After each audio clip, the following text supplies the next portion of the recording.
We are Team 108, and this is our spreadsheet application presentation. My name is Jonah, and my wonderful teammates' names are Peter and Tim, and I'm going to pass it off to Tim right now for a quick demo. As you can see, we have it loaded up, and it's got letter designated columns and number designated rows. We have a bunch of buttons that you can press to add rows and columns and other things. As you can see, as I click around in the spreadsheet, it'll highlight different cells to indicate which cell is currently active. If I click on a cell with some content in it, you'll see that that content populates up here in the formula box. This is where we can edit the value of our cells to change their content.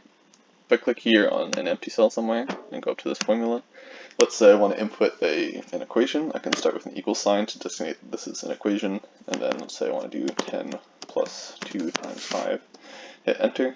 That should evaluate to 20, and you'll see it populate in the box. If I want to enter an equation which makes reference to another cell in the spreadsheet, I can do that by using our equal sign here again, and then typing ref. And now I simply have to provide the letter number code that designates the correct column and row for that value. So let's say I want to make reference to this 5 here. That would be B2. So I'll type reference B2, hit enter, and as you can see, that populates with the value of the B2 cell. Now, of course, if I were to then go into the B2 cell here and change that value to, say, 10, you'll also get this value updating as it maintains that reference. And of course, this also works in a chain, so if I go over here to F6, and I use that to reference this reference, C6,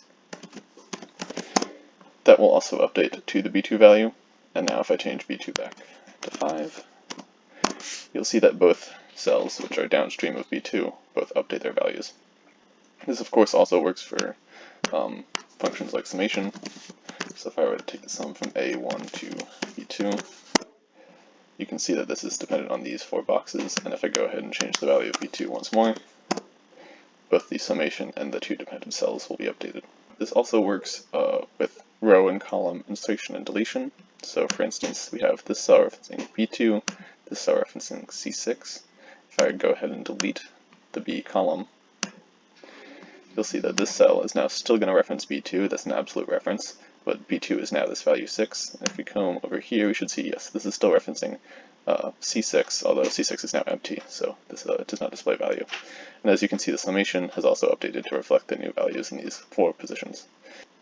Of course, the same will happen if I delete the relevant row. You can see that this is now updated to the new value of B2, which is now an 8, and this is now referencing C6, which is once again empty. Another important aspect of the spreadsheet is the ability to handle errors. So let's say someone tried to perform a multiplication operation on a string. Here we have string hi. I'm going to try to multiply that by a number, which obviously is not allowed. So when I hit enter there, we're going to get an expression error popping up in the box here to indicate that this value is not able to be calculated. And we actually have a more detailed error message up here to let you know specifically what's going wrong. This will also happen if we have some other kind of error, let's say there's unclosed parentheses. So here we have an equation, but the first parentheses is open. Again, we have that expression error popping up in the box, and a more detailed error up here, so that you know what's going wrong. Of course, expressions aren't the only kind of thing that can go wrong in a spreadsheet. To go back to this example over here, we have this cell is referencing C6. C6 is referencing B2. But if I were to change the value of B2 here to go ahead and reference F6, you can see if I compute this value, it's going to create a sort of circular dependency where these 3 cells are all dependent on each other. So if I try and hit enter there, you can see all these cells have now been updated to reflect the fact that they have a reference error, and up here in the top it'll tell you specifically that you have a circular reference in your equation. As you can see, the summation, which also depends on B2, is also updated to reflect that. So I can go ahead and change B2 back, and we get all those cells back.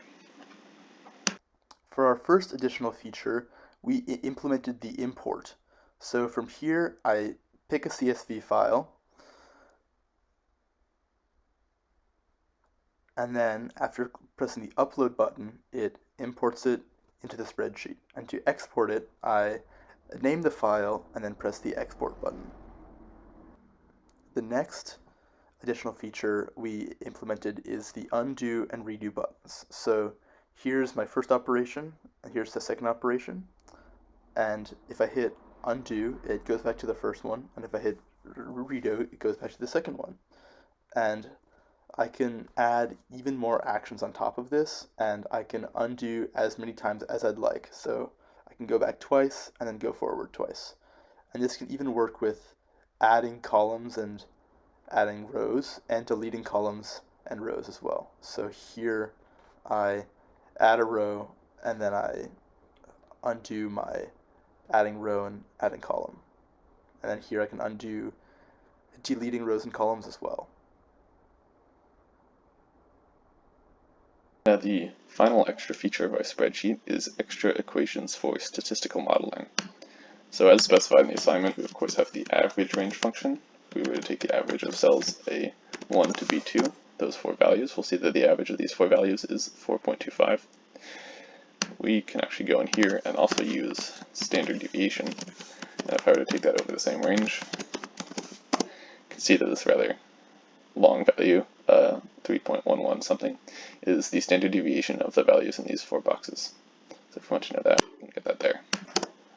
We can also perform statistical tests. So for instance, if we want to do the z-test, we can take a population data sample. So let's say we'll take this whole sample, A1 to B5. And now we need to input an argument for what we want to take the z-test of. So let's say we want to take the z-test of 5. Now if we hit enter, we can see that 5 is just below the sample mean. So it looks like it's half a standard deviation below whatever the sample mean is. As an example, if we were to take the z-test of this value, the average here, and then do 4.25, we should get a value of 0 because, of course, 4.25 is the mean of these four, so it's 0 standard deviations away from the mean. We can also do linear regression modeling. So if we wanted to say treat this as a independent and dependent variable, we could do reg for regression and take that whole sample.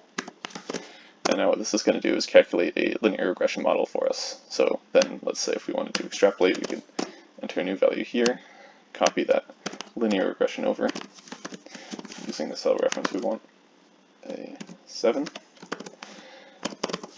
And now this will give us an extrapolation for this value dependent on this data. At a high level, most of our backend logic is made up of the spreadsheet and cell classes. The spreadsheet class is kind of in charge of the flow of the system, so creating new spreadsheets, inserting and removing rows and columns, loading in data, and just keeping track of everything in general. And the cell class is kind of in charge of the arithmetic and formulas, cell references, range-based expressions, and statistical analysis. So all of that is parsed within the cell class using methods there. And data is stored within the cell class using literal objects, which are string literals, number literals, and error literals. In terms of front-end architecture, there's a bunch of React classes and accompanying CSS code for formatting, and that kind of makes up the buttons, the tables, the pop-ups, and other UI components we have. If we were going back and doing things again, I personally would try to cut down on the spreadsheet and cell classes complexity a little bit, because they each have a ton of methods and it might be a little bit hard for someone to jump in and understand all of that. So maybe that could be solved using a design pattern like a visitor or something along that line. One interesting piece of code is rendering spreadsheets with greater than 26 columns. This essentially treats the current column index as a base 26 number, and then the resulting column labels are the indices of the alphabet corresponding to those numbers. So for example, the column label at column index 26 would be Z. At 27 it would be AA, and at 28 it would be AB, and so on. One challenge was learning a brand new framework.